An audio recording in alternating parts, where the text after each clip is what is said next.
friends, welcome back. Today we're talking about something that has honestly consumed way too much of my brain power this past year. And that's the pressure to find a niche or niche, however you want to say it. If you've ever felt pressured to pick one thing, stick to it forever, and somehow build your entire online identity around it, I get it. I'm finally at the point where I'm just not gonna do it, and I'm gonna tell you why. So maybe like a lot of you, I've spent the last year really trying to focus on building my business and my brand. And it feels like everywhere you look, on Instagram, TikTok, YouTube, or courses, business coaches, everyone says that you need to pick a niche and focus on that in order to become successful. Like if you're not the blank girl for one very specific thing, then you're basically doomed to fail. And because I wanted to build something meaningful and I wanted to be successful, I took that to heart. And I tried so hard to choose one thing. I kept thinking, okay, should I focus solely on design? Or should I focus on mom life and go in that direction?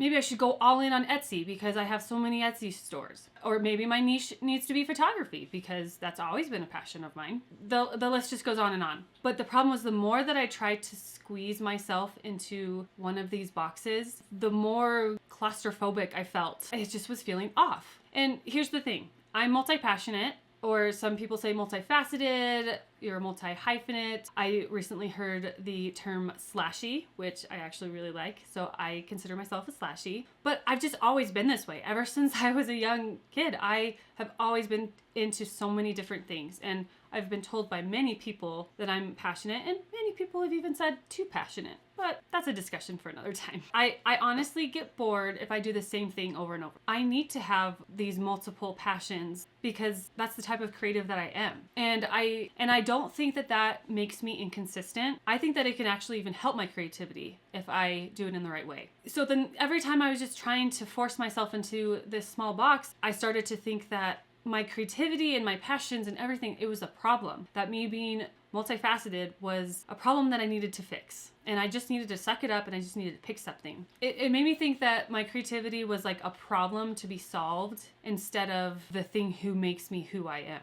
And I think at some point I would ask myself, maybe trying to find a niche is not for me. Maybe the problem is that I'm trying too hard to fit myself into the mold of what all these other people are saying, when in reality I need to figure out what works for me. Now, when I tell you that trying to figure out my niche, like actually really made like my creativity evaporate, like I'm not exaggerating, because like I would choose something, I'd try to commit to it, I'd plan content around it, but then I immediately would just feel trapped and heavy and just like, but what about all these other things? And while I know that there is a time and a season for things, and I'm not saying choosing a niche is bad, that is not at all what I'm saying, but I'm saying that there are exceptions to that rule. I know a lot of people who have niche down and are very successful. Like it's not that nobody should have a niche. It's just that some people, it doesn't work to have a niche. And somewhere in all of this, the burnout, the confusion, the trial and error, the trying to fit myself into one little box, I realized something really important is that my niche is not a topic. My niche actually is me.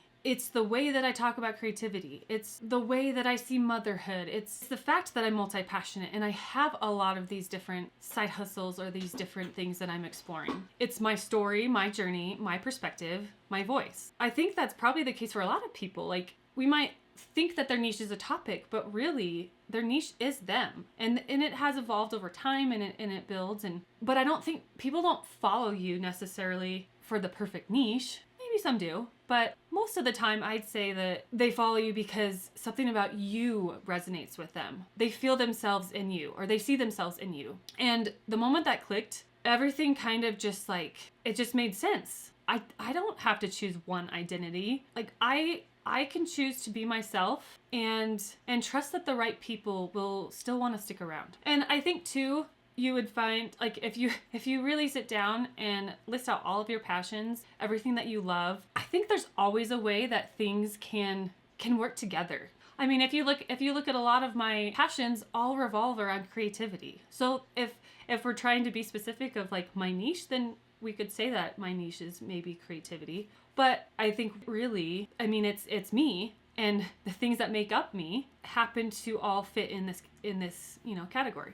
And there are many people who are successful building brands that are based off of multiple things they love that wouldn't make sense together, but then they put them together and it makes sense because it's them. So I'm ignoring the typical niche advice because it just doesn't work for me. It just doesn't fit my personality or my creativity and my life. Like I'm a mom with limited time, and when I finally do have some creative energy, I don't want to be spent forcing to do something that I don't want to do. Like I want to do what I want to do. And I want to use that energy to do something that excites me. And being multi-passionate is what excites me. And I want to use that as a strength, not a flaw. And I'm hoping that by doing so that I will let other people who are maybe like me feel seen. So instead of niching down, what I'm planning to do is I'm following my curiosity. I'm making videos that I'm generally excited about. I'm going to let themes emerge naturally. I'm treating this channel kind of like a creative home. I'm trusting that the people who get me will stay. So if you're someone who's like me, someone who feels that same pressure to narrow yourself down into one niche and you feel guilty for not picking one, I hope that this can give you permission to experiment and to make yourself the niche rather than trying to focus so much on a topic as your niche. Explore, be curious, be messy, be human. You don't have to fit yourself into a box if you don't want to be. And I don't think that you need to only pick one interest to be worthy of sharing your voice. You just need to start. Your brand, your business, whatever it might be, will evolve, and it's supposed to. So thanks for being here. Truly. And if you want to follow the journey of a multi-passionate mom, building a creative life without specific niche, then you're in the right place. Don't forget to subscribe for future videos. Thanks, friends. Now go create something cool.